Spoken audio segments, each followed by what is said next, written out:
Hello, what's up, unit feelers? Mekkah here, back with Bopper. How you doing? I never thought I'd be called a unit feeler. This is very different. I mean, This is I was wild. suggesting like everyone involved in the video. I guess including you though. But Yeah. I don't know. Do you like it?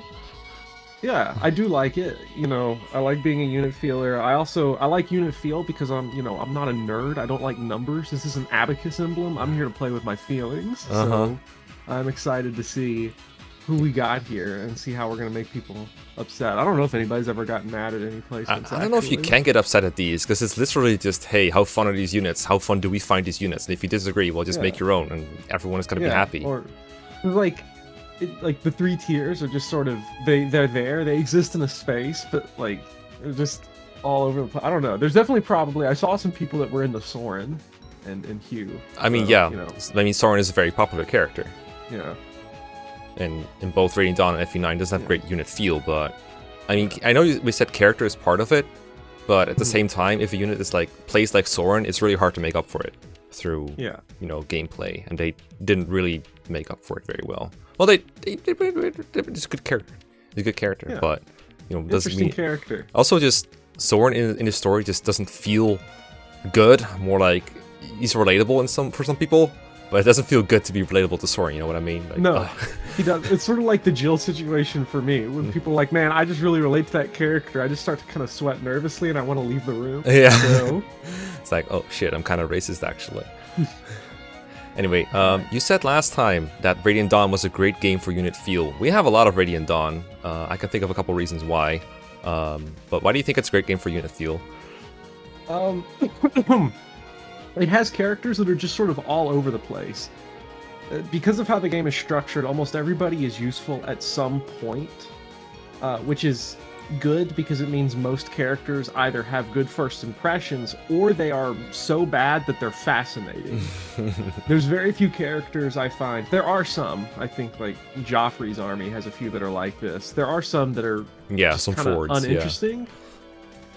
But most of the characters have something fascinating about them, whether it is like just a really strong first impression or just so dog shit right off the bat that like you are compelled to force them into your like 2 unit slots you have for the tower. So I can see that. And because stat caps matter so much in the game, and you can't change them like you can in the DS games, characters end up feeling very unique. By in-game. For good and for bad. Alright. Good summary. Sounds like it. I'm going to go over the characters that we have and whoever submitted them because I keep forgetting to mention it during the video and I have to save my own butt during editing. So I'm going to make sure I don't forget. So, Patreon Potato, my favorite tech patron, submitted Nailah. Zetetic submitted Meg. Jonathan submitted Haar. Lazy Bison submitted Ike. Angelina submitted Mist. Abaddon submitted Nolan and Zihark. And Beauty Incarnate submitted Shinon. And then we'll probably also get to the DS games today, which means we have Shadow Dragon Caeda submitted by P. Vladias, and then Corey submitted both the White Wings for New Mysteries, so Palla and Catria. That's probably what we're going to try to get done today, and then we'll save Awakening in 3 Houses for the last one. That's going to be the plan. And then probably do another batch at some point because these videos are really fun and people seem to like them, so I don't mind doing more. But it took us 4 videos to get through the first batch, so it's a long-term project for sure. But hopefully this will inspire more people to submit characters, and we'll have more of these in the future. Anyway, Nailah, did we just straight up drag this to great, or is there anything mixed about it? Yeah. There's nothing mixed about her. There's nothing you can't be mixed about Nailah. It's either like you really like her, or you have bad taste, probably. No, I mean, if you love growth rates, maybe not, but the thing about Nailah is that she's so overpowered. Yeah.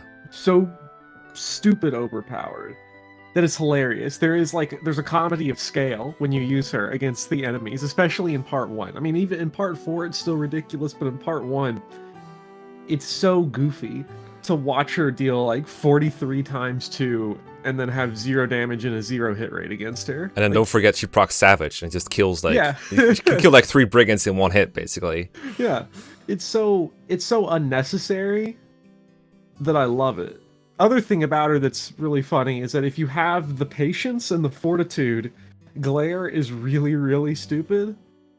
and fun to mess around with, where you can just like glare healers and stuff to just, you know, feed characters like Meg or other people. Fiona, Just yeah. let them kind of, yeah. Because I think I did something like that in my last run to grind up Meg's weapon, her lance rank, all the way to like lance B rank. or Wait, A. Meg can't use lances. What are you talking about? Wait a minute. No. I early promoted her at level 10 so I could get lances so that she could use Tyronio's silver lance. The joke is that I've never promoted Meg. Yeah, the joke is that I never got silver lances because she died.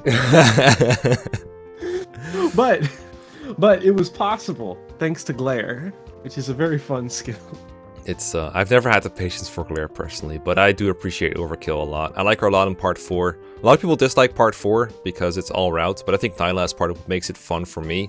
I just like storming into Oliver's mansion, just putting her between like 3 generals in Oliver's little room all the way at the top, and then they don't move, but they do attack if you're next to them, so they just suicide on Nailah, and it's one of the most satisfying things ever to clear that map quickly with her.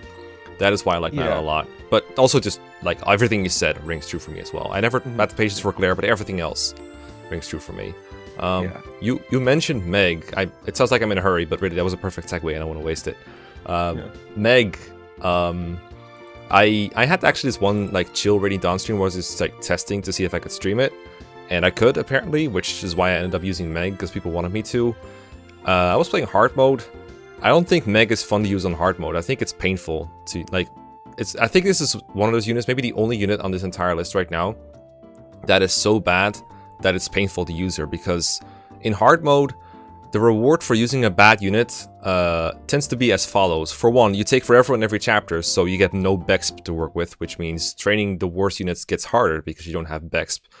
Even if you do have Bexp though, the only stat that Meg caps in tier 1 is, on average, is resistance. And then she still has like HP, skill, and luck as her best growth, and speed. And her problem stat is strength, which you'll just get none of with the bonus experience, because it's like way lower than all her other growths, and BXP very much leans towards higher growths. So you can't fix her with Bexp. So you end up taking forever with this unit that takes forever to do anything. And then you get a kill. In the Lagoose chapter, it's fine, you get a lot of XP because Meg is very unleveled, and the Lagoose give a lot of XP. But then later, I feel like hard mode XP penalizes you so much for using characters at all, like using anyone. This is like, alright, you get no XP. So Meg ends up growing slowly, and I think I've talked about this before, where if a unit is bad, I can like the unit feel of that unit if they grow fast, and Meg doesn't grow very fast. So I would say Meg on hard mode, which is what I usually play on, has bad unit feel. However, I can see this being totally different on normal mode, which I think is what you played, so maybe that made the experience very different for you. Yeah, so this is definitely, I think Radiant Dawn is a case of difficulties that are going to affect it a lot, because, you know, I've played Radiant Dawn on hard mode, and yeah, it really wants you to be smart, and using Meg is not smart. So it's difficult to use characters like that there, but on normal mode, where bonus experience is more plentiful and it gives you more levels and the EXP curve is much more generous and the enemies just don't body you nearly as hard, it's fun, kind of. Meg has weird for me because she does have like 2 chapters where she can do something right at the beginning, and then after that you have to like actually just run her out there. But she's got like the low movement problem in a game with big maps, so I find it hard to like get her into the action. Terrain doesn't help her either. Yeah, like the swamps. Hello, what are you supposed to do with her there? Yeah, and she doesn't kind of. It doesn't feel like she gets anywhere. Yeah, now, the strength problem is very easy to deal with. You just buy 3 arm scrolls and then give her, you know, silver weapons. Dude, I just want to mention this right now. Do you know that the silver lance is like 1 might stronger than a forged steel at max might? Like, you don't need the silver. I think that's easier to just forge 1. Yeah, but it weighs less, and her strength is a problem. Is it that big of a problem? I don't know what the weights are, but I'll just take your word for it. I'm not a Meg expert. I'm not an expert. Look, it's not a problem as far as I know. This is just me digging for as many excuses as I could possibly find to justify your decision in hindsight. I get it. To use Meg, yeah. So there is a lot of fun to be had, I think, in theory, And I do like... Actually, strength is probably the one stat I'd rather have a problem in, because there are very powerful weapons in Radiant Dawn that you can abuse to make up for that. And forging exists, so it's very easy to fix skill. It's much harder to fix speed. So... I don't know, I give her that. I'd probably go... mixed, because it's bad in hard mode, and then there is a potential payoff in normal mode. But she got one-rounded by the first enemy she fought in the Laguz map for me as a promoted general, so I don't know. I think that's what I ended up concluding as well in my head. I was like, yeah, it's great fun for bad units on like lower difficulties, but in hard mode, it's so bad it's not even fun. That would be my take on it. Yeah. Haar, I mean, apparently if you cover your eye with anything, you already automatically end up in great unit field, but Haar also just destroys everything. I think the feeling of power, the power fantasy part of Fire Emblem really comes out when you use Haar, because you can just fly anywhere in the map and be like, alright, what are you going to do about it? I'm just going to murder your whole army. Or he doesn't even murder everything, because sometimes he doesn't double, but he just sets up kills for others. Or he just takes 2 turns to destroy everything, which doesn't matter, because, I mean, even if he's like not doubling while Ike is, he's still getting there like 5 turns ahead of him. So, like, what are you going to do about it, right?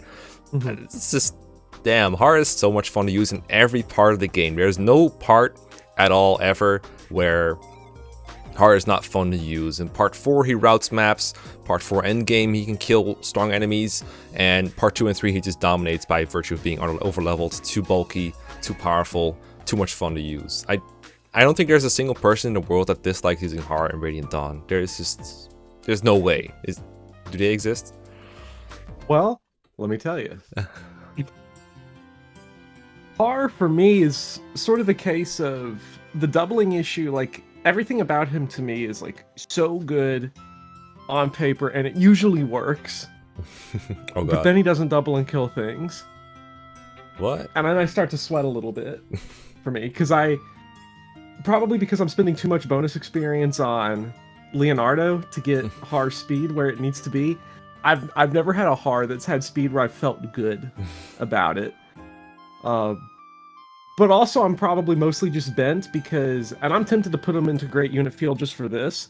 I'm a little bent that he died in my run in Oliver's Mansion by going to sleep. That's if Haar was going to die on a battlefield, that's probably the way to do it. That probably, because it taught me that, really reinforced that Haar doesn't care about you. We might love Haar, but he doesn't love you. He doesn't give a shit. Actually, you know, a great unit feel. I think the only thing wrong with his character is that the sleep staff should have just had a guaranteed 100% hit rate against him. I mean, sometimes it feels like it does. I always pure water him, knowing it's not going to work. Yeah.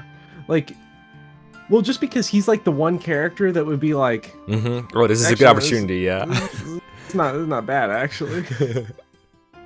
And he's so thick that he doesn't even die when he's sleeping most of the time, unless he's near magic. Well, yeah. I said most of the time. His problem was that he was in Oliver's Mansion, so there was 900 guys there just hitting him for 3 damage over and over and over again. So I think it's very in character that Haar, being a mounted unit in Radiant Dawn, you can't shove or smite him, which is a way you can wake up foot units sometimes that takes off 1 turn off the sleep counter, but you can't do that to Haar. So he's a fast sleeper basically. Yeah. His introduction in Radiant Dawn is actually awesome too. I love his battle quote with the first boss. Dude, I love his battle quotes with every boss. He has amazing combos with everyone. Like with LaVale, Haar's like, hey LaVale, you're really ready to die for spoiler alert. And then LaVale's like, yes, I am ready to, I will die for him. And then Haar's like, yes, you will. Goodbye. Yeah. And then And then Zephyrin, the boss that he fights in his chapter, I think he's like, I could never decide if you're like more corrupt or something. Stupid was never the question though, yeah. Yeah. Oh yeah. He just roasts everyone because he knows he can get away with it. Yeah. Because there's like the map where I think one of the most interesting maps in all of Fire Emblem's got to be the one where you go around and you're burning all the supplies. Everyone loves that. Me too. Yeah. It's so good. Good map feel. But there's parts of that map where I'm looking at it, I see a bunch of mages next to the supply bag, and I look at Haar, and I'm like, is this worth it? No, I'm not even going to check the numbers. I'm just going to throw them in there and like destroy them with Forged Hand Axe, or I don't even know if you have Forged Hand. It doesn't matter if it's forged or not. Yeah, he doubles mages anyway. It's done. It's a wrap. Like, I don't care. And you give him a concoction, and he's, So good. He's very self-sufficient. It also helps that in part 3, you have so many skills lying around that work so well on Haar. You can have Savior, you can have Celerity. They're both from the Dawn Brigade. We just steal them because they work better on Haar. You have Nullify from part 2 as well. I think it also helps that Haar's just around a lot in the game. Like, he's one of the most available characters, being both in part 2 and in like all of part 3 basically. So you have a lot of chances to use him. If someone like Mekkah were around for that much, you'd consider like using him. Like at one point in a draft race, I considered picking Ilyana just because she'd be around for a lot of the game and I could use her. But it didn't end up panning out because it's not a very good pick. But I'm just saying, that really helps too. So yeah, let's go with great for this one. Yeah. Don't be dogging my man Mekkah though in Radiant Dawn. I love him now. I mean, I feel like that was for a lack of options, but though that's the kind of thing that you put. That's the kind of thing you can put in your unit field tier list probably, or someone could submit him. I'm fine with that too. Yeah. Okay. Do you want to go first on Ike? Because I need to think. Ike is incredible, and he sort of exists out of necessity because he's so good, and I think it's partly because Radiant Dawn is such a weirdly structured game that if he was a weak lord and Mekkah was a weak lord and you're rolling out those two game over conditions into the tower, it's not going to fly. But Ike is very strong right from the beginning when maps start getting super route heavy. It's just very satisfying to just throw him out there. And then Ragnell shows up and it doesn't break on maps with 700 literally like 700 enemies, because the Oliver's Mansion exists just to get Ike to cap his level as far as I'm concerned. And it's just really nice. And then you've got like the story beats where, you know, you've got like one half your army on like one side, and then you've got Ike in a 1v1 spoiler duel on the other side of a big wall that's, you know, very satisfying. You know, so there's a lot going on there where he's really overpowered, but he also does have the feeling of a growth unit because there is an arc there. Like, he starts really good and he gets better. It's not like Nailah where it's just the same, like, kind of flatlined experience all the way through, even though it's a satisfying one. So yeah, I was going to say, flatline is apparently not necessarily an ingredient for bad unit feel, even though I thought we thought it was, but apparently a middling flatline is one, or a bad flatline sometimes. One where this character needs an arc. Nailah, like, doesn't. Ike doesn't necessarily either, but he still has one, where he is very strong up front, and he gets better. And he gets better just in time for... Well, he makes playing the tower fun, and I think that's an accomplishment. Part 4 as well. Like, yeah, I really agree that the Ragnell and not breaking and also +5 defense, so no dying, is super clutch, because inventory management can be one of those things that makes a unit feel bad even if they're not. You brought up the example of Isadora a while ago. I think Isadora is very satisfying to use because if you pick the right inventory for her, she can tackle almost any situation. But you have to know exactly what you're going to do beforehand, and that causes stress.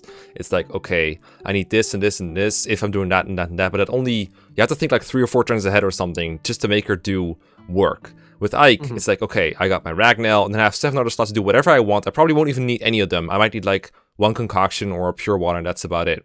Maybe you'll give him like a hammer or something, or the Irvin just for story reasons. But that's it. You can do anything you want, and you don't have to worry about your hand axes breaking or having to forge another weapon, having to go back to the press menu to fix it again. It's just very straight up, very low maintenance, low brain power. Just straight up enjoy the feel. No, they should have given Ragnell... should have pulled a Binding Blade and given it 20 uses. Oh god, can you imagine? You'd never want to... You hoard it all the way to like the last endgame map and be like, oh, I guess I can start using this now. Not good.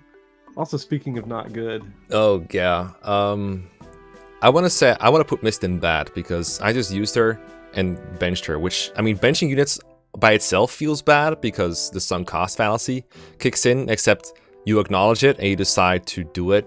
To be precise, I used her for part 3, trying to train her along with like a bunch of other people. I had a joke where like Mist is the worst combat stats out of all the mercenaries with ease, I think. Because both her offense and her defense are so obscenely garbage, and the game rubs into your face too by having like a bug Or rather, they forgot to implement the Floret being magical, because the description is like, hey, it's for Mist only and it's magical, instead of using strength, and it uses strength anyway, and she does like 3 damage. So whenever I managed to kill an enemy with Mist, I'd say we're BMing the enemy with her, and that was fun, because Mist also is the best victory animation. She like just jumps up in the air and like fist bumps. It's great. That's where the fun begins, but unfortunately the fun also ends at some point, because at some point you can't do that anymore. Mist just doesn't do enough damage, and if you take your time piecing together kills for her, maps start taking forever, especially late part 3 and part 4. I just couldn't justify it anymore, so I just started healing instead. And healing with Mist doesn't really work very well because her magic isn't great. Her movement is okay, but Reese is really just much better at it, and so are concoctions and vulneraries and everything. And having a liability like Mist on the field really limits what everyone else can do. And when people get limited, that's when the unit feels bad. It's like your unit actually feels like a liability, not because you're having fun setting up kills for her, but because you actually have to hold back people like Haar and Ike, because otherwise little sister Mist might die. And that feels bad, and then she just levels up too slowly because staves don't give enough XP, which they didn't fix ever in Fire Emblem, I think. It's just, I don't know what they thought with staves, like, okay, we'll have heal give like 11 or 15 XP per heal, so you can get one of these per turn. Meanwhile, if you kill an enemy, you get 30, and you can do that multiple times a turn. Like, what were they thinking? This is bad. And then in part 4, she like, also she can't promote. Like, what the hell? You have to like beak spur to promotion, which doesn't work in hard mode. We have to wait to fucking part 4 to get a master crown, or whatever it is, a holy crown for her to promote. And I think the only fitting way for Mist to end her career there is to get up on that spot in Oliver's mansion between 2 ledges, and then promote her on the middle so she can't get off or on anymore. She's just stuck there. That's the only funny thing you'll ever do with Mist for the rest of the game, because, God, this is so sad, because I'm not saying this because I hate Mist. I wanted to use her. There's a reason I'm BMing Mist enemies with Mist, but she just didn't work out for me. That feels bad. That's what I think. Yeah, Mist for me, first of all, the victory animation is great. Part of why the Floret sucks, I would imagine, is because she keeps jamming it into the ground. That's just not good sword maintenance. So, you're not going to do much damage with that kind of weapon. But I think she led the Grail Mercenaries in kills for me for like 6 or so chapters. She was up there because basically I turned my entire army into just a bunch of Jagans to just set up kills for Mist. And eventually I got too close to the sun because I became obsessed at attacking at one range with the Floret just to disrespect the enemies, and whiffed like a 90 and she got one shot. Which was very sad. She stole a lot of experience, but it was fun while it lasted. And I think Mist has great unit feel if you get her killed early enough so that she doesn't become a liability. You only had the good part. Yeah, you had your cake and ate it. Yeah, it was delicious. And hey, look, then you got Ike like, no, Mist, oh, but no, that's not even that, because they pull she doesn't die in the story, right? Like, she sticks around. She's like a I can't fall here character. I think she dies in the tower, but earlier than that she doesn't. Might be wrong on that. No. She'd have also good unit feel, I guess, if she like actually died, and you had like Ike's like, no, and it's like motivation for revenge. But actually the way she died was really funny, so like I'm kind of tempted to put her in crate for like the most ass backward reasons. But Right. If it's not fun, it's not fun. Because I don't know, getting a character killed's more memorable than going to the bench, because that's what Kyle does, is go to the bench. Real units get killed. Don't go be out Kyle. in a blaze of glory. Guys, don't be Kyle. Okay, for that story and for the fun I had in the beginning, which was definitely there, I'll put her on mixed. I was tempted to go with bad, but we'll go with mixed. Fine. I know it's technically your turn because these things really matter a lot, but I just want to go first, Nolan, real quick. I just be super mad about Nolan. Dude, I did the math on this yesterday for my Radiant Dawn finale stream. Frickin' Nolan. Okay, I was in 313 with Nolan, and he had 17 strength as a level 10 warrior. 17 strength. 17 strength, my guy. His base is 12, and he gets 1 for promoting from fire to warrior. So that puts him at like 14 base. So in his whole part 1 and part 3 career, he got 4 strength level ups. 4 with a 45% growth. That sucked. He was like, against some enemies, he was doing more damage with the crossbow than with the actual frickin', I think it was a hand axe or something, or like a steel axe or the Tarvos. I don't remember, but it sucked. It was like roughly the same thing. And that says a lot because the Tarvos you know, it uses his strength, whereas the crossbows don't. It just has a lot of might, but it assumes his strength is 0. So bad. So that we call Noodle Arm Nolan. And I did enjoy that. Like, it was funny to have jokes about him. And eventually we'll get strength like bonus experience or just level ups to the point where we could celebrate that. So in a way, it was like, it wrapped around in such a way that it became good. Like, the unit field became good. Because there was just so much story there. And like, I was fighting the final boss, and I needed one more character to weaken the boss a little bit more for Ike to get the finishing blow. And you could do it, because of course when you have low strength, you can do that. And he missed. I've never seen the final boss's dodging animation, but Nolan showed me the final boss dodging animation. It's like this huge barrier bowl around him that makes it happen. I never thought I'd see it, because damn, Nolan pulled it off. So that's a story, and it's still so bad it's funny. And like, I remember like walking through one of the part 4 route maps with him, trying to kill stuff with him, setting up kills, and he just gets strength, and it'd just be like, it'd be victory. So I want to say bad because, dude, please get some strength. Like, please get strength. But it's actually really funny now that I thinking back on it, to the point where like I'm naming my awakening avatar after him because it was just so funny. So maybe he should go in great for that. Yeah. Well, you think about like, because yeah, you're gonna have the memories from him, you know, because that makes me think. Because I think everybody's had characters like that. I had Jill did that to me in my Radiant Dawn run. Eventually, it just worked itself out because she got like 10 straight levels with strength, but she was like a Wyvern rider or whatever the 2nd tier class. It's really hard to remember all those in Radiant Dawn. It's like you got like Wyvern, Draco Lord, Draco Master, Draco Rider, Draco something. She was like a 16 strength Lord Draco Master, and it was just bad. And I had that situation with Oscar in Path of Radiance. He's like a level 15 Paladin. Forged him a silver lance called the Noodle Lance, and he dealt 2 damage to an in-game enemy. It was fantastic. Please tell me it's like a tiger or a general or something. It was a general, but it was still embarrassing because that was after doubling. Oh god. Couldn't even double for 4. But with Nolan specifically, you know, I know you've done videos looking at like old game facts guides, old, you know, walkthroughs that are really bad. Early on in my Fire Emblem playing habits, I was very much a walking game facts guide. And had a friend who played Fire Emblem for the first time with me.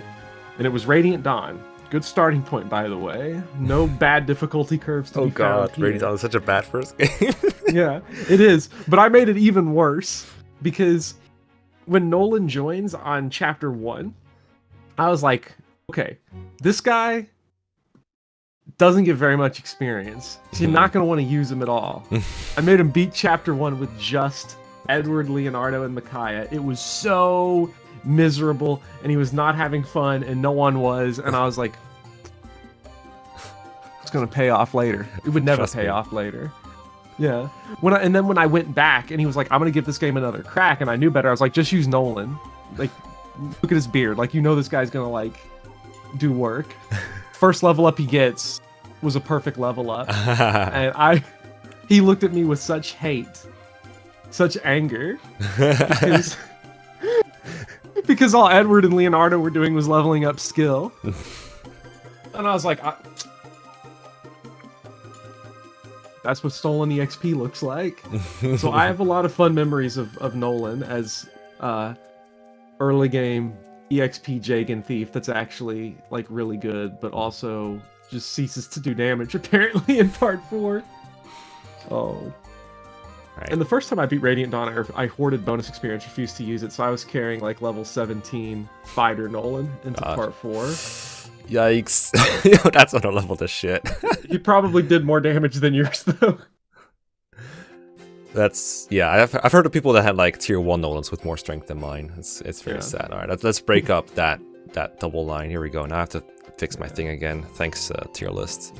That's actually bad tier list feel. Put them in bad. Oh yeah, I've done that more than once in big tier lists, where it's like I'm not sure between 2 tiers, and I just put them in the one where they have less characters, so it doesn't end up with an extra line. Yeah. No, I do aesthetic tier list placing all the time. Part of why I stopped doing tier lists because people would take them a little too seriously and get upset when I'd be like, I don't know if Ike and Soren are really next to each other, but I'm gonna put them next to each other so they can kiss.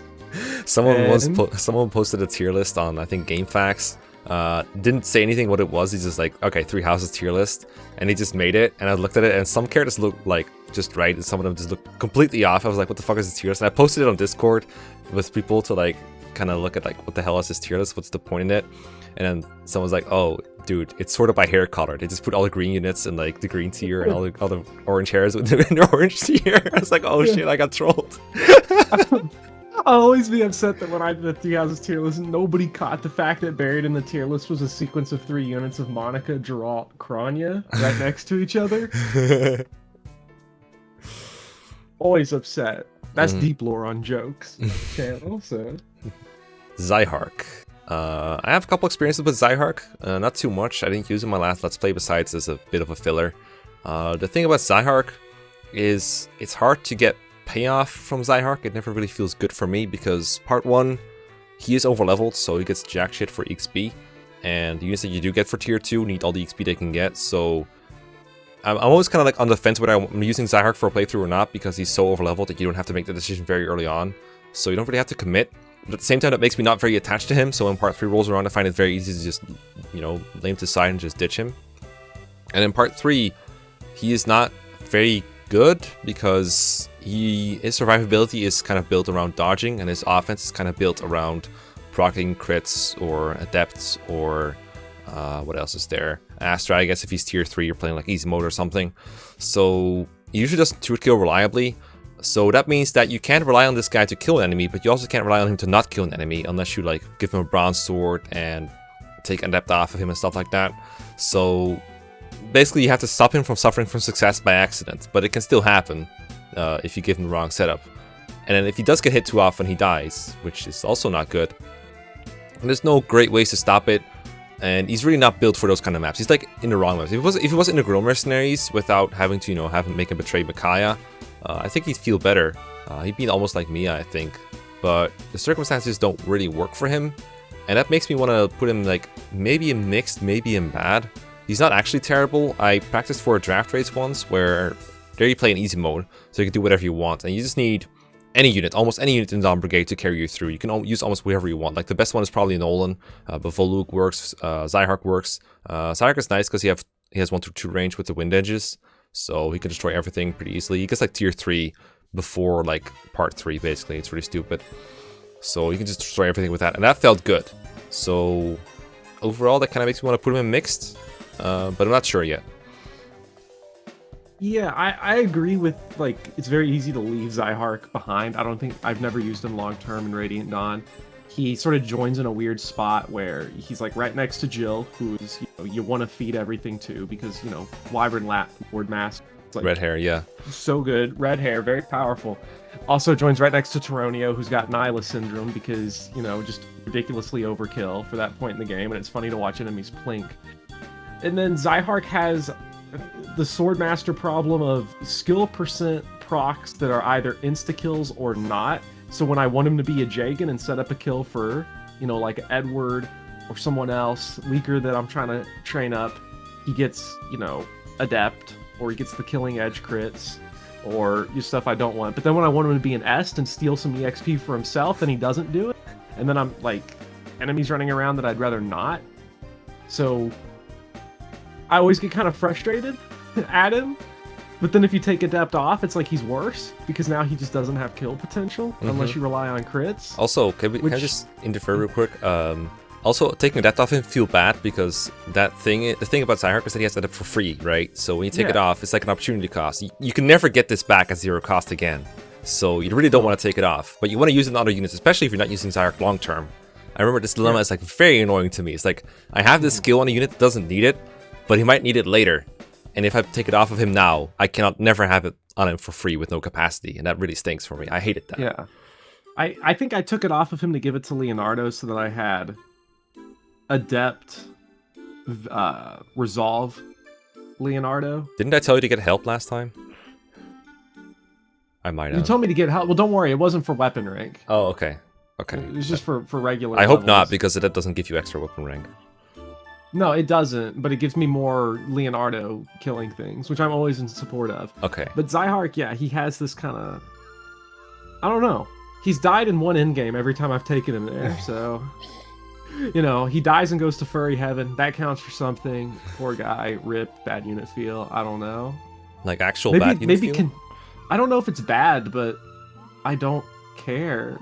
Like, that's the sad thing. There's still like a good unit feel side to Zihark, and that's just the fact that he can stack Adept and Astra, which is really hilarious and fun and overkill. That is really funny. Yeah. Yeah. Can you just put him next to Meg so that Meg has at least one thing to be happy about? Okay.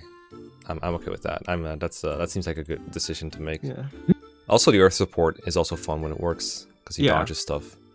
But again, dodging hard mode part 3 doesn't always work, and when it doesn't work and your life depends on it, that's not survivability. That's praying and hoping it works out. Okay. Which is a strategy. It is. Yeah. If you're an optimist, you might call it a strategy. You're right. Yeah. Okay. Do you want to talk about Shinon? Shinon is fun. Shinon has one of the weirder arcs, actually, of any character I can think of. Because very few characters go from really good to, wow, this is lame, to this is really good again. It's sort of an inverse. Like, I don't understand why Shinon feels the way that he does. You know Radiant Dawn a lot better than I do, because I've only ever cleared it all the way through twice. Although I've played the first, like, 75% of it many times. Oh, yeah, one of those. Yeah. Yeah. So, you probably know more why Shinon, like, the numbers that cause Shinon to be that way. It just does that for me every time. So it's like, he goes from, this is really fun, because, you know, attacking enemies without retaliation has, like, this sort of inherent disrespectful feeling that I like. And then he just, like, does them dirty, hits them with the killer bow crits, you know. All very in character. Very in character, yeah. Actually, his character, I hate his character so much. He's such an asshole, and, like, not even in a fun way. He's just miserable. Like, that's not fun. But also he has a ponytail, and I do too. So I relate to things aesthetically. So that's nice. Actually, I don't. It makes me mad. Now I kind of want to cut mine off. Because you don't want to be like Shinon. I don't want to be... You don't be like Shinon, kids. But Double Bow is funny in Radiant Dawn. Bows are not awful in Radiant Dawn. They're pretty fun to mess around with. Crossbows are really good, and it's really funny to just one-shot flyers with it. Lagoos especially. But I don't know. I would put him in, like, mixed, because he's got two distinct periods of being very good. But he does have this long, like, Archer Syndrome section where it's like, and then he's also just, I hate him, so... Fair summary. That I definitely recognize that arc. I think early on, Shinon feels great in part 3 because you don't have a lot of alternatives trained up yet. Like, literally the first 2 chapters, you don't have Haar yet, so you have to walk through with your foot units through the 2 maps in there, and you can contribute a lot. And I've said before that I really do enjoy the early part 3 maps. I wouldn't say they're masterfully designed to be clever or anything, but the units you have, they all feel good to use. Everyone has their enemies they're good against, enemies that they're bad against, except for Mist and Soren and Reese. But most units have units that they're good or bad against. And Shinon's definitely one of those. He Provoke works to your advantage sometimes. You can just lure enemies over a wall in 3-1 and kill them off that way without, like, even if they have, like, better options, they'll just target Shinon. I always imagine he's doing that because he's, like, provoking them by saying racist slurs or something, in the case of Lagoos. And then you take Provoke off of him probably at some point because you don't want him to get attacked anymore. And then you can still use him. Like, the enemy density is not so high that you need enemies to be routed completely. By, like, an enemy phase unit, you can kill them all in player phase, and Shinon's very good at that. I like attacking first with Shinon to see if he crits, and if he does, then he saves someone else in action and can do something else. That's also a very good feel. And this continues, like, until, like, 3.7 or 8, I want to say. 3.8 is the first big route map. 3.7 is kind of a bad map filled in general, because there's no reason to push besides getting XP. And then 3.8 is just routes, and it kind of continues being route for the rest of the game, basically, until, like, endgame 2. And for that whole portion, Shinon feels bad, because the game kind of gets built around... If you're not killing everything with Titania or Haar, it feels very slow to play. There's no real reason to piece together kills for Shinon anymore, I feel like. And that continues until, like, you get the double bow. And at that point, you have the double bow, and that's 1 to 3 range that murders everything, and that's great. except when you have it, you don't really need the route maps anymore. You're just killing a couple bosses. So he feels good against those because the flexibility of 3 range is so nice to play with. You can get him next to like Blood Tide or Night Tide or whatever you want and get shots in. Like when you're fighting certain bosses, you know how cramped it can get around them because they have so much HP, you need so many hits to kill them. Shinon never needs another space or someone else's space because he just shoot from 3 range, and that's great. And just countering dragons and killing them in 1 round probably with Dragon Foe is great. So those are all like those aren't really a number of things. They're things that a lot of people probably experience for Radiant Dawn. And I think overall, I do agree that this arc goes the way you described, and I think that overall puts him in mixed. I will say, like, a lot of people love Shinon for good reason. I think a lot of people put him here in great unit feel. Like whenever I shit on Shinon for like tier lists and stuff, people always go like, oh, he's better than, I don't know, Boyd or something, or I don't know, Catria or something. People that generally might have worse overall combat, but his stats are just so good that they have a hard time looking past it because his stats, like, they're on par with Ike's, and Ike is a monster, so Shinon has to be a monster too, and he is if he's just fighting in an arena or something. But unfortunately, FE10 is played on maps, not arenas, and that kind of hurts. Which is kind of a shame. Yeah, I kind of wish it was just an arena simulator, but you know, we can't have everything. Yeah, and I guess anyone who can like one round dragons, I think always feels good, because especially on a first time through, and you don't really have like the builds or the setups to like rush down like what's his name, Degnus Mesmia. If you don't really know how to handle that up front, and you're gonna get swamped by dragons, so being able to kill them very effectively just feels good because nobody else can really do it. And not relevant to Radiant Dawn Shinon, but I just want to shout out his 9 strength that he re-recruits with in Path of Radiance. Which is, I still think, the worst recruitment in the series. Canonically, I know it's Xavier, but imagine having the fortitude to bring Rolf off the bench to recruit Shinon. I know why you make such a big issue of this, because you always have Rolf not on the bench, so I don't see what's Yeah, that is true, but I also just like killing Shinon and then not talking to him. I mean, you could talk to him and then kill him with someone else. Yeah, no, I just don't want him on my team. I just want him dead. Fair enough. 9 strength. There was one more thing, but as usual, I forgot what it was, so we'll just move on straight to the DS emblems. Would you mind telling me why you think this is a very... what does the unit feel like for DS emblem? Because you said something about it earlier that I forgot. So, DS emblem is complicated for a unit feel, because many characters feel very anonymous. The reason why these games can just sort of slide, at least Shadow Dragon, I don't think New Mystery has the... Mystery does not have the generic replacement units, correct? I think it does. It's just less people have used them. I mean, they were brought to fame by several playthroughs of Shadow Dragon, but I think New Mystery has them too. You have to shed through like 87 named characters in that New might Mystery be why. New Mystery is like, oh, new chapter, how about 5 new units? Yeah, that all do nothing. And free silver. The fact that you have infinite reclassing that is limitless in the DS games means that units are scrapping over very limited resources to feel unique. So you end up focusing in on things like good first impressions, on joining maps, personal weapons for units that have them, which is going to be relevant for Caeda especially. Weapon ranks, at base. Like, can you move them around to different classes, and it works. So like, like Jagan comes in hot with the Silverlands, that feels good. You just be like crushing people with it. But then, a lot of other characters just sort of feel like the generics that you get, other than the fact that they have a portrait. And that's what kind of hurts. So it's your units I find to feel stand out in DS Emblem are scrapping over everything that they have, which is why I think players like me who are very emotional sort of struggle with the DS games to enjoy them, but people who are much more into the kind of, I don't want to say the analytics, but are much more into doing tax returns, I think love the DS games. Yeah, I think I agree with that assessment.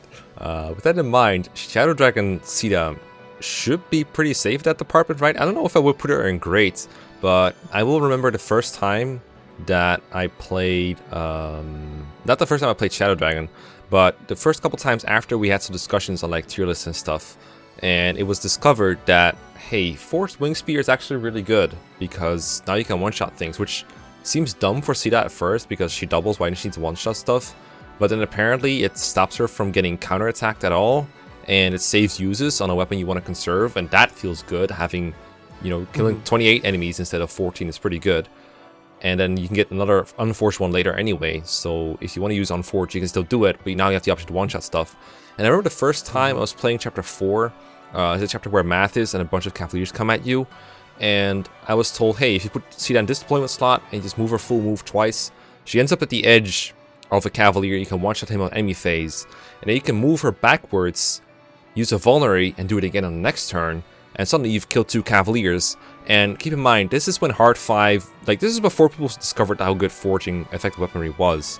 This is before people figured out the meta, and they were struggling so hard with Hard 5 because, you know, your best combat unit is like Jagan, and then like Barsts, and they like 2-shot enemies and get 2-shot back or 4-shot back, depending on what enemy you're talking about. So having a unit that can take out one enemy in one hit, survive the encounter, and then take out another one in one hit and just break no sweat at all. It's reliable too. Like, accuracy is a big problem in early game Shadow Dragon 2. And see, that just has like 100 hit. That's so great. That feels so good. It was such a relief to have her. And then she turns the rest of the game into a joke too. Like, shortly after, it was shown that you could also like warp skip the game so easily because Caeda is also such a good boss killer. That is so satisfying. So satisfying. And now there's more playthroughs of Shadow Dragon now where everything is a little slower, so her boss killing utility is less important now for a lot of people, and it's more about, you know, taking your time and maybe getting some grinding on the boss done or whatever. In those cases, it's not as valuable, but still having Caeda to kill the threats is important. I want to mention once again Excel Emblem. He killed this entire army basically. Like, Marth just sent everyone to the slaughter with no exceptions, except for like 3 people, and one of those people was Caeda because she was just that good. And Caeda takes up a slot every chapter, and he tried to get as many generics as he could, and he still kept Caeda alive all the way. Not because, you know, story reasons, but just because she was just that good for him. And I gotta respect that. So for me, I think Caeda's great. I agree. Caeda's an interesting character that I think gets better unit feel the higher you climb through the 17 Shadow Dragon difficulties. Because if you're on normal mode, or even hard 1, it's still good because, you know, she doubles, she's gonna 1 round, she's gonna do all the things you want done, but those unique qualities don't really come through. But in hard 4 and hard 5, when you start one-shotting enemies with Forged Wing Spear, you're kind of like, you kind of gotta double take over your shoulder to make sure no one's watching, because you feel like you're doing something wrong, like you shouldn't be allowed, like you're getting away, like you feel like you're cheating, and if the teacher sees you, it's gonna be a wrap. Like, so it's so funny to watch, especially because Hard 5, the only time I ever played Hard 5 through, I wanted to put it down after Chapter 3 because I was like, this is like the anti-fun. And then Chapter 4 happens, stupid brigands go away, and then I see Caeda 1-rounding these calves. Now, I hadn't forged anything yet at this point. I'm just seeing it, and I'm like, okay, what? Like, Navarre over here, who's got the speed, like, that's his thing. I'm a fast guy. He's getting doubled. Was he Cav Navarre? 1-rounder. Yeah. Yeah, big mistake. It's so gross. It is. And I've also watched like Don's run of Shadow Dragon like 15 times because it's so fascinating to me to just watch that difficulty get bullied into oblivion, and to see Caeda just go into like chapter like 45 still 1-rounding bosses is with no growth. So gross. Yeah. Yeah. It's disgusting. So I think he's great because one of the few characters in Shadow Dragon that really stands out and does it more and more the higher level you're playing at. I agree. What you said about the difficulties is definitely true for Caeda, because in Hard 1 stats on enemies are the same as on normal mode, so you're basically just playing normal without the tutorial. That's why it feels very easy. And in those modes, you can have someone like Abel or Harden get into promotion and turn into Draco Knight. You probably would prefer it over Caeda because they have more bulk. But in Hard 5, like, those guys are getting 2-shot anyway, so you might as well just use someone who gets 2-shot, but is also really good at offense, which Harden and Abel sometimes have more issues with because no wing spear. Yeah. Rider's Bane is less accuracy, and also they can't fly before promotion, which is also surprisingly helpful for a game where no rescue dropping is available. And then also Caeda's promotion to Draco Knight is also disgusting, where it gets like She has like one problem where her durability is not as good as she'd want it to be. It's sufficient to survive, and that's all you need for most of the part. But Draco Knight is like, okay, now you have, what is it, like 4 HP, 4 defense, 4 strength. Like, it just fixes all her issues. And I always say that using stat boosters should be done to augment a unit's strong stats or make a difference somewhere. Don't try to fix Lucius's defense by giving him a Draco Shield. Caeda takes that philosophy and is like, no, actually, I'm going to fix my issues right now by promoting. And it just gets like, just turns into a flying general almost by how durable she becomes through the Draco Knight promotion. It's disgustingly broken. And I know what they were thinking. Actually, I do know what they're thinking. I really like Caeda. That's probably what they were thinking. Yeah, that's got to be what they were thinking. I don't know. They probably weren't thinking on the hard 5 thing. No, because... I mean, especially because the Draco Knight promotion is designed in like the original FE1. Yeah. No, hard 5 is a difficulty made purely on accident. Or purely out of spite. We'll never know. Yes. I don't know. I hate those difficulties, but I also kind of like ones that are designed purely to troll hardcore gamers. It's just bait. True. It's just to see how much people are willing to suffer. Yeah. At least I think Hard 5 after chapter 5 or 6 or so feels pretty playtested. And FE12 Lunatic is definitely playtested. It's just disgustingly hard. FE12 Lunatic is kind of wild, and this gets us into Palla, because you said these are the new mystery versions, right? Yes, I'm going to double check just to make sure I don't say the wrong one, but yeah, they should be. Yeah, my spreadsheet says so it has to be true. Yeah, so it's got to be. So Lunatic, you know, FE12 is kind of wild. I've never beaten it. No, I've gotten through the prologue. Uh-huh. I've gotten up to chapter 1. The only thing I don't like about Lunatic is, well, one, ambush spawns are terrible. So, like, it assumes game knowledge, even though it's a difficulty available at base, and the rainbow potion's assumed, I think. I'm pretty sure it's got to be built around that, which is stupid, because on-cart DLC to show off the internet features. But the one thing that isn't stupid about FE12 Lunatic, or any difficulty below that, is Palla, who may have one of the best first impressions of any character in the series, because New Mystery, I'd say, like, even below Lunatic, New Mystery is kind of tough. If you're playing like hard 1, even. Yeah, even hard 1 is really difficult, especially blind. Yeah, because my only completion of New Mystery ever was on hard 1. Pretty much Iron Man'd it all the way through. Shoutouts to Draco Knight Mathis, but Palla shows up, set up perfectly the movement between all these different forts with Cavaliers just steaming out of them, and it's just a meat grinder. So not only does she start able to promote immediately and then just annihilate the rest of the game, which just feels super satisfying, she also just gets a ton of experience. And I always find that the DS games have very generous EXP curves, so she's just like feasting on all these guys up front and just getting more powerful and more powerful. And if I remember, she can go Paladin, right?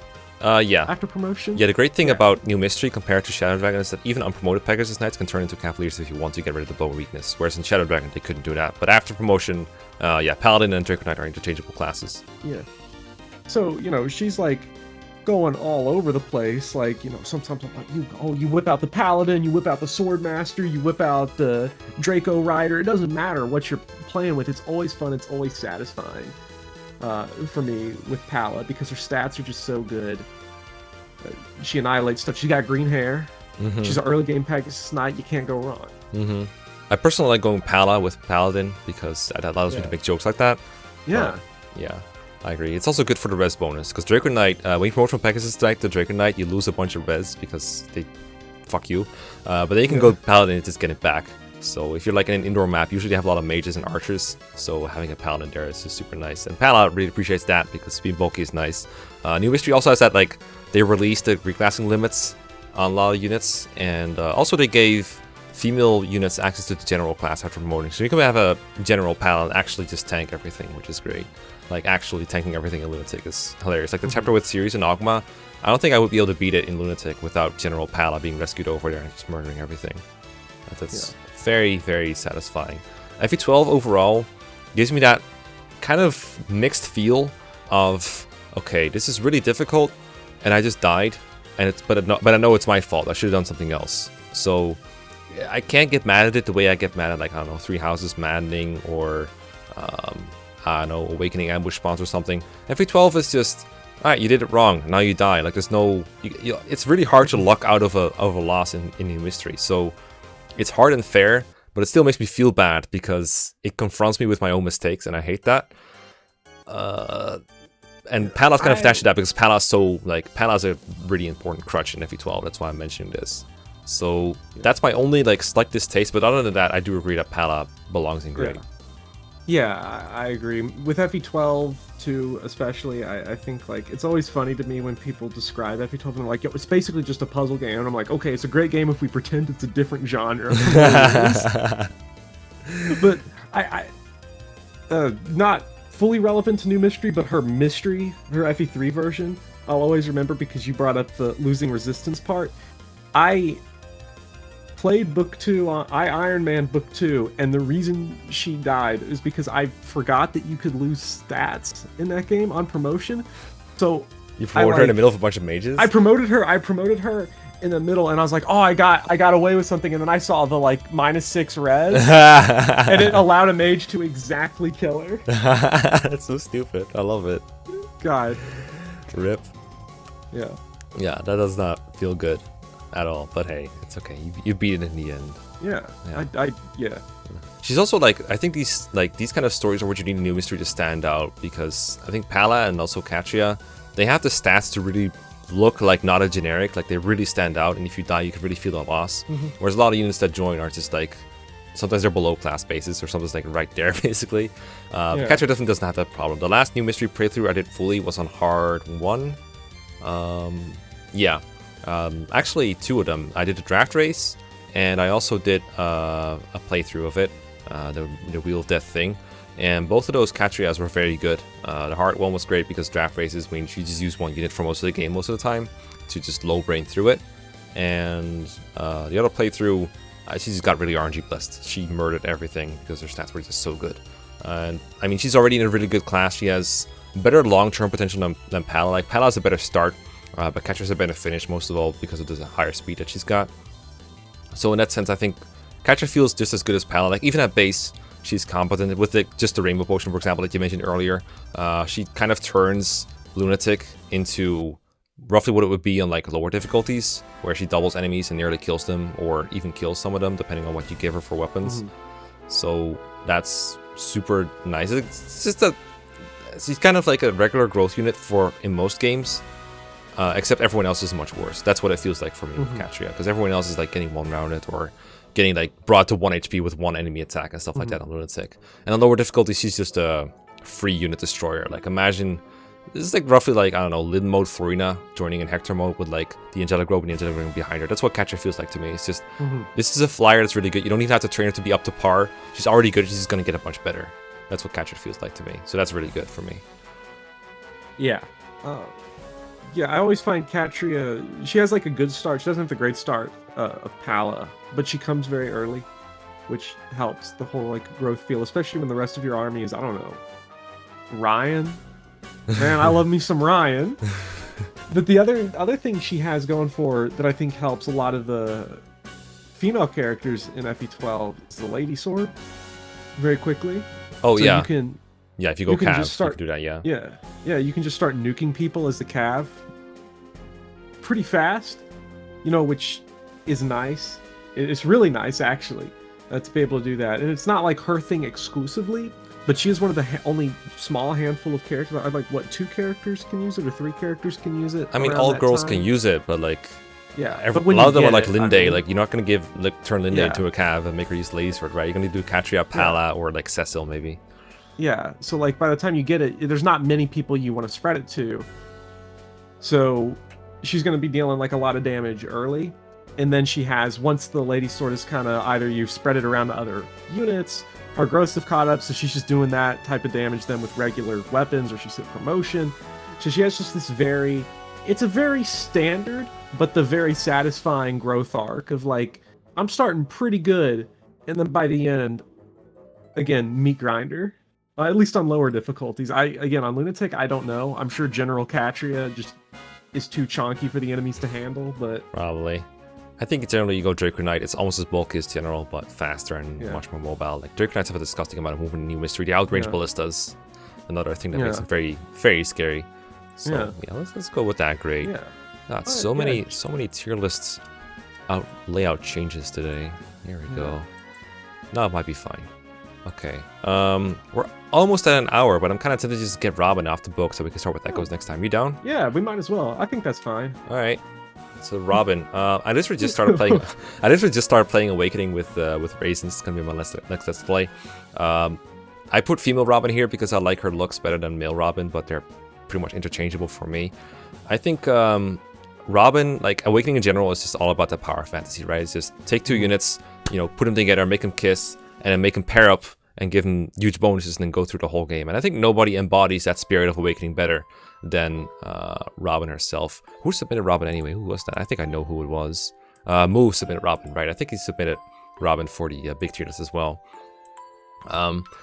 Robin is just like, just a base class alone. You become every class, but my favorite has always been the Tactician to Grandmaster thing, because I think you get Rally Spectrum to just, you know, be disgusting, So silly. make everyone else disgustingly strong, and then this class itself is just, okay, you have swords, you have magic, what else do you need? You just kill everything at once range. You just press enter and you get Vengeance, Nosferatu, whatever you want. Most of the time I feel like you don't even need that in like lower difficulties or when soloing. Veteran is a disgusting ability that feels really good because you get more level ups, and Awakening Growths are like, New Mystery Growths are good, and then Awakening Growths are like, haha, good one. Check out these, like ding ding ding ding ding ding ding ding ding every level up, you know? Like I'm not gonna spoil what happens in my Let's Play, even though it kind of already happened by the time this video goes up. So I'll just say I tried to give her a Strength Bane, or tried giving him a Strength Bane. It didn't work. It didn't work. He's not stopping. So yeah, that's fun. It's just, I don't know, kill everything feels good. And I think the only reason I beat Lunatic ever was because I could just use Robin and nothing else. Like when you get bored with Awakening, but you still want to finish it out of sheer spite, Robin is your answer. And that still feels sort of good to just move a unit like 6 or 7 spaces and watch all the enemies decimate. And if you don't want to watch all the enemies die, you can press start and you can be confident that after that waiting screen, there are still a bunch of dead enemies there. And that's a very, like, it kind of relates back to Haar. You're just kind of telling the game, like, yeah, I'm doing this. What are you going to do about it? And the answer is usually, yeah, nothing. I'm going to hope you never get dual guard. And I hit like a bunch of 10 hits in a row, because it's the only way they're going to kill Robin. He's not dying unless you let him. Yeah, and then, like, let's never forget, the veteran skill just makes this whole thing even more comical, because you can just infinitely reset your level in Awakening. Eventually, you're going to hit a point where it's not necessary anymore. But until you reach that point, like, just the snowball keeps getting bigger and bigger and bigger. And Awakening is a wild game because it has the jankest difficulty curve I've ever seen, and maybe the worst difficulty curve in the history of a strategy game, which is it becomes significantly easier the less you think about it. If you are, I remember in my last playthrough of it, getting through I got through maybe the first 2/3 of the game with like 2 dead characters. I got through the whole military, nobody died. But I was like spending each turn, I was like, you know, you could hear the abacus clacking, like I'm doing all the calculations, doing like the test tube studies, and then eventually I was just like, or, here's the wild idea. I'm just going to throw Robin and Donald out there with like a parrot bot, and then just hit enter over and over and over again, and then I beat the game without like 10 chapters in a 3-hour stream. It was disgusting. Like, that's just what Awakening is, and it's what it wants to be too. Yeah, that's what it wants to be. Like, that's just a description of it, and if you love that, it's out of control. And Robin, I think, is one of the better characters in the game at that, because, you know, a lot of characters, you know, Sully, Stall, you know, they are gonna sort of struggle to stand out at first. You really got to baby them. Interesting examples you picked there. Just 2 calves. I wonder why. Yeah, just why the Christmas calves? I have no agenda with that statement, but Veteran also just is sort of like, it's like Astrid Paragon, where it makes that kind of the grind to get up to the snowball, because Robin does need babying at first from Frederick. Yeah, and, or kill setup for her through some other fashion. Yeah, which is fine, because there are other ways to then make that growth feel satisfying, and then there is a very defined arc there. Very silly character. Great unit feel, I would say. I think in other Fire Emblem games I maybe wouldn't like it so much because it would feel so trivial, but because that's what Awakening is going for, is this like power creep anime fantasy, explosion. I think it's exactly what the game was. She's basically just Sigurd with a training arc, and I guess that is powerful. It's very daring to just do that. Yeah. By the game designers, I mean, as a player, it's like it's almost vanilla now. But hey, it's still fun, so we're gonna do it. Yeah. I'm gonna do my best not to make that happen in my playthrough because I want it to be more diverse than move 1 or 2 units and end turn.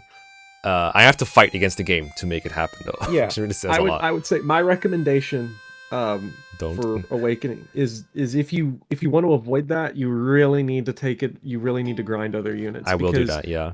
Awakening hits a point around, I'd say, chapter 17, 18, where enemy stats just skyrocket between 2 chapters, and characters will go from being able to handle their business to not. So you got to be prepared for that jump. Yeah, maybe I'm definitely go grab gonna do some that. child characters, get some grinding in, get those units you want to use. Grinding's okay, kids, because it's what the game wants you to do. But I hate grinding, so I'm impatient. So it always becomes a Robin Donald stomp. And yet you trained up Donald. Yeah. He has arms thrifts. You can just forge him a log at max crit, max might, and it'll never break. So, Alright. I'm learning more and more stuff about Awakening that I never thought I would learn. But here we The are. Awakening meta is forge log. I agree. Well, I have some Killer interesting log. weapons of my own that I'll show off in my Let's Play, but I won't spoil anything. I'm excited to see that. Anyway, we're gonna wrap it up here. We did 1 extra game than we thought we would. Next time we're doing Echoes and 3 Houses, and then I'll probably get a new batch going at some point. Thanks again, as always, for joining me. And it was a blast. Thank you for having me. And I will see you all next time for the last unit few episode of this batch. It's been a ton of fun, and bye. All right, see you all.